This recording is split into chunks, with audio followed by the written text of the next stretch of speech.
Sir, Mysuru ನಗರಾಭಿವೃದ್ಧಿ ಪ್ರಾಧಿಕಾರದಲ್ಲಿ ಸಾವಿರಾರು ಕೋಟಿ ರೂಪಾಯಿ ಮೌಲ್ಯದ ನೂರಾರು ನಿವೇಶನವನ್ನು ಅಕ್ರಮವಾಗಿ ಏನು ಹಂಚಿಕೆ ಮಾಡಿದಲ್ಲಿ ನಾನು ದೂರು ಕೊಟ್ಟಿದ್ದೀನಿ. ಆ ದೂರಿನಲ್ಲಿ ಪ್ರಮುಖ ಆರೋಪಿ ಡಿ ಬಿ ನಟೇಶ್.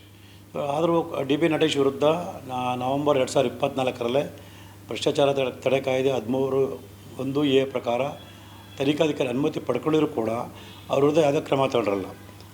ಹಾಗಾಗಿ ಅವ್ರಿಗೆ ಸಂಬಂಧಪಟ್ಟ ಹಾಗೆ ನಾನು ಕೆಲವೊಂದು ಮಾಹಿತಿಗಳು, ಸಾಕ್ಷ್ಯಗಳು ಸಿಕ್ಕಿತ್ತು. ಅದನ್ನು ಆಧರಿಸಿ ನಾನು ದೂರನ್ನು ಕೊಟ್ಟಿದ್ದೆ ಮತ್ತು ಅವಾಗಲೂ ಸಂಬಂಧಪಟ್ಟ ದಾಖಲಾತಿಗಳನ್ನು ನಾನು ಫೇಸ್ಬುಕ್ಕಲ್ಲಿ ಹಾಕಿದೆ. ನಾನು ದುರ್ದೇಶದಿಂದಾಗಲಿ ಅಥವಾ ಸುಳ್ಳು ಸೃಷ್ಟಿ ಮಾಡಾಗಲಿ ಹಾಕಿರಲಿಲ್ಲ. ಸೊ ಎಲ್ಲವೂ ಕೂಡ ಸತ್ಯದ ಕುಡಿತು. ಆದರೆ ಆ ಒಂದು ಸಾಕ್ಷ್ಯಗಳನ್ನು ಇಟ್ಕೊಂಡು ನಾನು ಜನಪ್ರತಿನಿಧಿ ವಿಶೇಷ ನ್ಯಾಯಾಲಯಕ್ಕೆ ದಿನಾಂಕ 9/2/2026 ದೂರನ್ನು ಕೊಟ್ಟಿದ್ರ ಬಗ್ಗೆ ತನಿಖೆ ಮಾಡಿಸಿದ ಮನವಿ ಕೂಡ ಮಾಡ್ಕೊಂಡಿದ್ದೆ. ಆದರೆ 11 ದಿವಸಗಳಾದರೂ ಕೂಡ ಅದ್ರ ಬಗ್ಗೆ ಯಾವುದೇ ಒಂದು ದೂರನ್ನ ದಾಖಲಿಸದಿದ್ದಂಥ ನಟೇಶ್ರವರು 18ನೇ ತಾರೀಕು ಸುಳ್ಳು ದೂರನ್ನು ದಾಖಲು ಮಾಡಿದ್ದಾರೆ. ಅಂದರೆ ಅವರ ಧ್ವನಿಯನ್ನು ನಾನು ಸೃಷ್ಟಿ ಮಾಡಿ ಫೇಸ್ಬುಕ್ಕಲ್ಲಿ ಹಾಕಿ ಅವರಿಗೆ ಅವಮಾನ ಮಾಡಿದ್ದೀನಿ ಮತ್ತು ಮೋಸ ಮಾಡಿದ್ದೀನಿ ಅಂತೇಳಿ, ಮತ್ತು ಶಾಲಿನಿ ರಿಜಿಸ್ಟ್ರ್ ವಿರುದ್ಧ ನಾನು ಏನು ಆರೋಪ ಮಾಡಿದೆ ಅದು ಸುಳ್ಳು ಅಂತೇಳಿ ಒಂದು ದೂರನ್ನು ಕೊಟ್ಟಿದ್ದರು. ಸೊ ಬೆಂಗಳೂರಿನ ಸೈಬರ್ ಪೊಲೀಸ್ನವರು ಪ್ರಕರಣ ದಾಖಲು ಮಾಡಿಕೊಂಡು ತುಂಬ ಇಲ್ಲಿ ಗಮನಿಸಬೇಕಾದೇನು ಅಂತಂದರೆ, ವಿಧಾನಸೌಧದಲ್ಲಿ ಪಾಕಿಸ್ತಾನ ಜಿಂದಾಬಾದ್ ಅಂತೇಳಿ ಕರೆದಂಥ ಒಂದು ಪ್ರಕರಣಕ್ಕೆ ಸಂಬಂಧಪಟ್ಟ ಹಾಗೆ ಕೂಡಲೇ ಪ್ರಕರಣ ದಾಖಲು ಮಾಡದೆ ಆ ಧ್ವನಿ ಮುದ್ರಣವನ್ನು ವಿಧಿವಿಜ್ಞಾನ ಕಳಿಸಿ ಸೊ ಅದು ಖಚಿತಪಡಿಸಿದ ಆನಂತರ ಪ್ರಕರಣ ದಾಖಲು ಮಾಡಿದ್ರು. ಆದರೆ ಇಲ್ಲಿ ಆ ರೀತಿ ಯಾವುದೇ ಒಂದು ವಿಧಿವಿಜ್ಞಾನ ಪ್ರಕರಣದ ಒಂದು ವೈಜ್ಞಾನಿಕ ವರದಿ ಪಡೆದೇ ಏಕಾಏಕಿ ನನ್ನ ವಿರುದ್ಧ ದೂರು ದಾಖಲು ಮಾಡಿದರು. ನಾನು 20ನೇ ತಾರೀಕು ಜನಪ್ರತಿನಿಧಿ ವಿಶೇಷ ನ್ಯಾಯಾಲಯಕ್ಕೆ ನನಗೆ ದೊರೆತಂಥ ಹೆಚ್ಚಿನ ಸಾಕ್ಷ್ಯಗಳನ್ನು ಹಾಜರುಪಡಿಸಿ ಸೊ ನ್ಯಾಯಾಲಯದಲ್ಲಿ ಒಂದು ವಾದ ಮಂಡನೆ ಮಾಡಬೇಕನ್ನೋ ಸಮಯದಲ್ಲಿ ಕರೆಕ್ಟಾಗಿ ನ್ಯಾಯಾಲಯದ ಸಮಯ ಸ್ವಲ್ಪ ಇದ್ದ ಅಂದಾಗ ಬಂದು ನನಗೆ ಕರ್ಕೊಂಡು ಹೋಗ್ತಾರೆ. ನಾನು ಹೇಳ್ತೀನಿ ಅವರಿಗೆ, ನನಗೆ ಈ ಥರ ಕೋರ್ಟ್ ಇದೆ, ನಾನು ಮುಗಿಸ್ಕೊಂಬರ್ತೀನಿ, ನೋಟಿಸ್ ಕೊಟ್ಟಿದ್ದೀರಾ, ನೋಟಿಸ್ ಪ್ರಕಾರ ಬರ್ತೀನಿ ಅಂತ ಹೇಳಿದ್ರು, ಕೇಳಲ್ಲ. ಸೊ ಹೋಗಲಿ ನೀವು ಜೊತೆಲಿ ಬನ್ನಿ ನ್ಯಾಯಾಲಯಕ್ಕೆ ಹೋಗೋಣ, ನಾನು ನ್ಯಾಯಾಲಯಕ್ಕೆ ಕೆಲಸ ಮುಗಿಸ್ಕೊಂಬರ್ತೀನಿ ಕೇಳಲ್ಲ.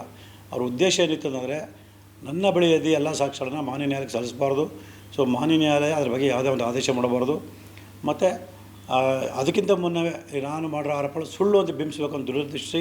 ಮತ್ತು ನಾನು ಯಾರಿಂದನೋ ಕೋಟ್ಯಾಂತರ ದುಡ್ಡು ಈಸ್ಕೊಂಡಿದ್ದೀನಿ, ಆ ದುಡ್ಡು ಮನೇಲಿದೆ ಅನ್ನೋ ಕಾರಣಕ್ಕೆ ಅವಶ್ಯಕತೆ ಇದ್ದರೂ ಕೂಡ ಸರ್ಚ್ ವಾರೆಂಟ್ ತೊಗೊಂಡು ಸೊ ನಮ್ಮ ಮನೆಯ ಮತ್ತು ಕಚೇರಿನ ಶೋಧನೆ ಮಾಡಿ ಸಾಕಷ್ಟು ಕಿರುಕುಳ ಕೊಡುವಂಥ ಮತ್ತು ನ್ಯಾಯಾಂಗ ಬಂಧನ ಒಳಪಡಿಸುವಂಥ ಪ್ರಯತ್ನ ಮಾಡಿದ್ರು. ಆದರೆ ನಿಜ ಹೇಳಬೇಕು ಅಂದರೆ ಏನು ಈ ಪ್ರಕರಣ ತನಿಖೆ ಮಾಡಿದ್ರು ಆ ತನಿಖಾಧಿಕಾರಿಗಳು ಸತ್ಯವನ್ನು ಎತ್ತಿಡಿಬೇಕು ಅನ್ನೋ ಒಂದು ಸದುದ್ದೇಶದಿಂದ ಸೊ ಹಗಲು ರಾತ್ರಿಯೆಲ್ಲ ಅವರು ಒಂದು ತನಿಖೆಯನ್ನು ಮಾಡಿ ಸತ್ಯವನ್ನು ಕಂಡುಕೊಂಡ್ರು. ಅಂದರೆ ನಾನು ಏನು ಫೇಸ್ಬುಕ್ಕಲ್ಲಾಗಿದೆ ಅವೆಲ್ಲ ಸುಳ್ಳಲ್ಲ, ಅವೆಲ್ಲವೂ ಕೂಡ ನಿಜವಾದದ್ದು ಅಂತೇಳಿ ಖಚಿತಪಡಿಸ್ಕೊಂಡ್ರ ನಂತರ ಮತ್ತು ಅಲ್ಲಿ ಸ್ಪಷ್ಟವಾಗಿ ನಟೇಶ್ ಅವರೇ ಅಪರಾಧ ಕೃತ್ಯ ಮಾಡಿ ಕಂಡು ಬಂದಿದ್ದರಿಂದ ಸೊ ನನ್ನನ್ನಾಗಲಿ ಅಥವಾ ನಮ್ಮ ಸ್ನೇಹಿತರನ್ನಾಗಲಿ ಯಾರನ್ನೂ ಕೂಡ ಬಂಧಿಸಿದೆ, ನಮ್ಮನ್ನು ಬಿಟ್ಟು ಕಳಿಸಿದ್ರು. ಆ ಒಂದು ವಿಚಾರಣೆ ಸಂದರ್ಭದಲ್ಲಿ ಸ್ಪಷ್ಟವಾಗಿ ನಾನು ಏನು ಆರೋಪ ಮಾಡಿದೆ ಅಂದರೆ ಬಡ್ತಿ ಪಡೆಯೋಕ್ಕೋಸ್ಕರ ನಟೇಶ್ ಅವರು ಮೈಸೂರಿಂದ ಹಣ ಕೊಟ್ಟಿದ್ದಾರೆ ಅಂತ ಏನಿತ್ತು ಅದಕ್ಕೆ ಪೂರಕವಾದ ಸಾಕ್ಷ್ಯಗಳು ಸಿಕ್ತು. ಮತ್ತು ನನ್ನನ್ನು ಅವ್ರ ಹತ್ರ ಕರ್ಕೊಂಡು ಬರೋದಕ್ಕೆ ನಾನು ಅವ್ರನ್ನ ಭೇಟಿ ಮಾಡೋಕ್ಕೆ ಸಾಧ್ಯ ಆಗಲಿಲ್ಲ ಅಂತಂದರೆ ನನ್ನ ಮನೆಯವ್ರನ್ನ ಯಾರಿದೆ ಅಂತೇಳಿ ಪರಿಚಯ ಮಾಡ್ಕೊಂಡು ಅವ್ರ ಮುಖಾಂತರ ನನ್ನನ್ನು ಲಾಕ್ ಮಾಡೋದಕ್ಕೆ, ಅದ್ರ ಜೊತೆ ಅದೂ ಆಗಲಿಲ್ಲ ಅಂತಂದರೆ ನನ್ನ ಹೆಂಡ್ತಿ ಯಾವ ಚಿನ್ನದ ಅಂಗಡಿಗೆ ಹೋಗ್ತಾಳೆ ಅದು ತಿಳ್ಕೊಂಡು ಆ ಚಿನ್ನದ ಅಂಗಡಿಯವ್ರ ಮುಖಾಂತರ ನನ್ನ ಹೆಂಡ್ತಿನ ಪರಿಚಯ ಮಾಡಿಕೊಂಡು ನಂದು ಒಂದು ಜ್ಯುವೆಲರಿ ಶಾಪ್ ಇದೆ ಅಂತೇಳಿ ಅವ್ರನ್ನ ನನ್ನ ಹೆಂಡ್ತಿನ ವಿನೋದ್ರವರ ಶಾಪ್ಗೆ ಕರ್ಕೊಂಡೋಗಿ ನಿಮ್ಗೆ ಯಾವ್ದು ಬೇಕು ಚಿನ್ನ ತಗೊಳ್ಳಿ, ನೀವು ದುಡ್ಡು ನಿಧಾನ ಕೊಡಿ ಅಂತೇಳಿ ಆ ಚಿನ್ನವನ್ನು ಕೊಟ್ಟು ಲಾಕ್ ಮಾಡಿರುವಂಥ ಎಲ್ಲ ಸಂಚು ರೂಪಿಸಿರೋಂಥದ್ದು ಸ್ಪಷ್ಟವಾಗಿ ತಿಳಿ ಬಂದಿದೆ. ಅದೆಲ್ಲ ನೋಡಿ ತನಿಖಾಧಿಕಾರಿಗಳೇ ಒಂದು ರೀತಿ ಗಾಬರಿ ಆಗಿಬಿಟ್ಟಿದ್ದಾರೆ. ಹಾಗಾಗಿ ಅದಕ್ಕೆ ಸಂಬಂಧಪಟ್ಟ ಏನು ನನ್ನ ಮೇಲೆ ದೂರು ಕೊಟ್ಟರು ಆ ದೂರನ್ನು ನನಗಾಗಲಿ ನನ್ನ ಸ್ನೇಹಿತರಿಗೆಲ್ಲ ಯಾರೂ ತೊಂದರೆ ಆಗೋಲ್ಲ. ದೂರು ಕೊಟ್ಟಂಥ ನಟೇಶ್ ಅವರೇ ಅದರಲ್ಲಿ ಆರೋಪಿಯಾಗಿ ಶಿಕ್ಷೆ ಅನುಭವಿಸೋದು ಖಚಿತ.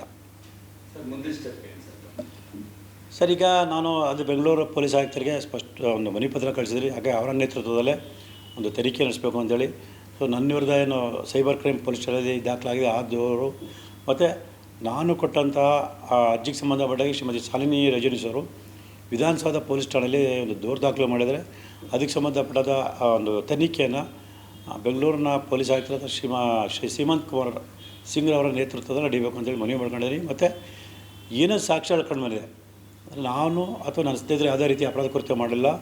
ಡಿ ಬಿ ನಟೇಶ್ ಅಪರಾಧ ಕೃತ್ಯ ಮಾಡೋದಕ್ಕೆ ಯಾವ ಅಂಶಗಳನ್ನು ಇಟ್ಕೊಂಡು ತನಿಖೆ ಮಾಡಬೇಕು ಅಂತೇಳಿ ಕೊಟ್ಟಿದ್ದೀನಿ. ಮತ್ತು ನಿನ್ನೆ ನಾನು ಜನಪ್ರಿಯ ವಿಶೇಷ ನ್ಯಾಯಾಲಯಕ್ಕೆ ಕೂಡ 20ನೇ ತಾರೀಕು ಏನೇನು ನಡೆಯಿತು, ಏನೇನು ಮಾಡಿದ್ರು ಅನ್ನೋದ್ರ ಬಗ್ಗೆ ಕೂಡ ದಾಖಲಾತಿ ನಾನು ಕೊಟ್ಟು ಇದ್ರ ಬಗ್ಗೆ ಒಂದು ಸಮಗ್ರ ತನಿಖೆಯನ್ನು ನಡೆಸಬೇಕು. ಯಾಕಂದರೆ ಈಗಾಗಲೇ ಸುಮಾರು 520 ಕೋಟಿ ರೂಪಾಯಿ ಸರ್ಕಾರಿ ಆಸ್ತಿನ ಉಳಿಸುವಂಥ ಕೆಲಸ ಮಾಡಿರೋ ನಾನು, ಮತ್ತು ಮುಂದಿನ ಕೂಡ ನೂರಾರು ಕೋಟಿ ರೂಪಾಯಿ ಆಸ್ತಿನ ಉಳಿಸೋಕ್ಕೋಸ್ಕರ ಹೋರಾಟ ಮಾಡ್ತಿದ್ರು.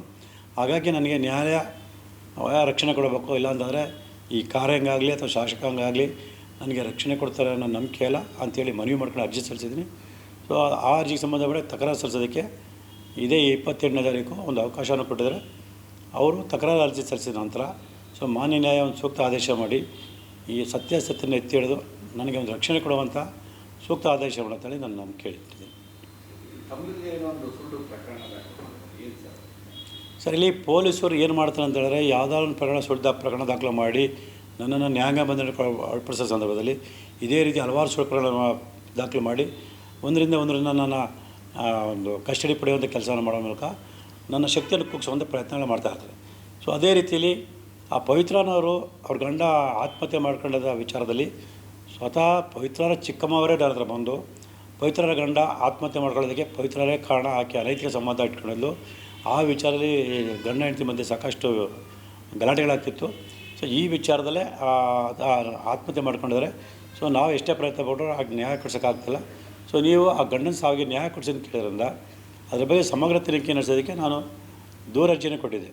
ಆದರೆ ಆ ದೂರರ್ಜಿಗೆ ಒಂದು ಪೂರಕವಾಗಿ ಒಂದು ಸುಳ್ಳು ಪತ್ರ ಸೃಷ್ಟಿ ಮಾಡ್ಕೊಂಡಾದರೆ ನಾನು ಪವಿತ್ರರಿಗೆ ಪತ್ರ ಬರೋದು, ಅವರಿಗೆ ಬೆದರಿಕೆ ಹಾಕಿದ್ದೀನಿ ರೀತಿಯಲ್ಲಿ ಒಂದು ಪತ್ರ ಸೃಷ್ಟಿ ಮಾಡಿ ಅದರಲ್ಲಿ ನನ್ನ ಸಹಿ ಆಗಲಿ ಮತ್ತೊಂದಾಗಲಿ ಏನಿಲ್ಲ, ಆ ಪತ್ರವನ್ನು ಪವಿತ್ರರ ವಿಳಾಸಕ್ಕೆ ಕಳಿಸಿದ್ರಿಂದ ಸೊ ನಾನೇ ಕಳಿಸಿದ್ದೀನಿ ಅಂತೇಳಿ ಅವರು ನನಗೆ ತಿಳಿಸಿದಾಗ ನಾನು ಸ್ಪಷ್ಟವಾಗಿ ನಾನು ಹೇಳಿದ್ದೆ, ಇದು ನಾನು ಕಳಿಸಿದ್ರಲ್ಲ, ನೀವೇ ದೂರು ದಾಖಲೆ ಮಾಡಿ ಅಂತ ಹೇಳಿದೆ. ಆದರೆ ಆವಾಗ ದೂರು ದಾಖಲೆ ಮಾಡಿದಂಥ ಪವಿತ್ರ ಅವರು ಈ ಸೈಬರ್ ಕ್ರೈಮ್ ಪ್ರಕರಣ ಮಾಹಿತಿ ಬರ್ತಿದ್ದಂಗೆ ಸೊ ನ್ಯಾಯಾಲಯದ ಅನುಮತಿ ಪಡೆದು ಸೊ ಪ್ರಕರಣ ದಾಖಲೆ ಮಾಡಿರೋದು. ಸೊ ನನಗೆ ಈ ಪ್ರಕರಣದಲ್ಲಿ ಏನಾದರೂ ನ್ಯಾಯ ಬಂಧನಕ್ಕೆ ಒಳಪಡಿಸಿದರೆ ಆ ಪ್ರಕರಣ ಕೂಡ ಅನಾವಶ್ಯಕವಾಗಿ ಕಸ್ಟಡಿ ಪಡೆಯುವಂಥ ಕೆಲಸ ಮಾಡ್ತಿದ್ರು. ಸೊ ಇದೇ ರೀತಿ ಹಲವು ಪ್ರಕರಣಗಳನ್ನು ದಾಖಲೆ ಮಾಡಿ ನನ್ನ ಶಕ್ತಿಯನ್ನು ಅಂದರೆ ಹೋರಾಟದ ಒಂದು ಶಕ್ತಿಯನ್ನು ಕುಗ್ಗಿಸುವಂಥ ಪ್ರಯತ್ನ ಮಾಡಿದರು. ಆದರೆ ನಾನು ಸತ್ಯಕ್ಕೋಸ್ಕರ ಹೋರಾಟ ಮಾಡ್ತಿರೋದ್ರಿಂದ ದೇವರು, ಈ ಕರ್ನಾಟಕ ರಾಜ್ಯ ಜನತೆ ಮತ್ತು ಎಲ್ಲದಕ್ಕಿಂತ ಮುಖ್ಯ ಮಾಧ್ಯಮಗಳು ನನ್ನ ಬೆಂಬಲಕ್ಕೆ ನಿಂತು ನಾನು ಹೋರಾಟ ಮಾಡೋದಕ್ಕೆ ಮತ್ತಷ್ಟು ಶಕ್ತಿಯನ್ನು ಕೊಟ್ಟಿದ್ದಾರೆ ಅಂತ ಹೇಳ್ಬೋದು.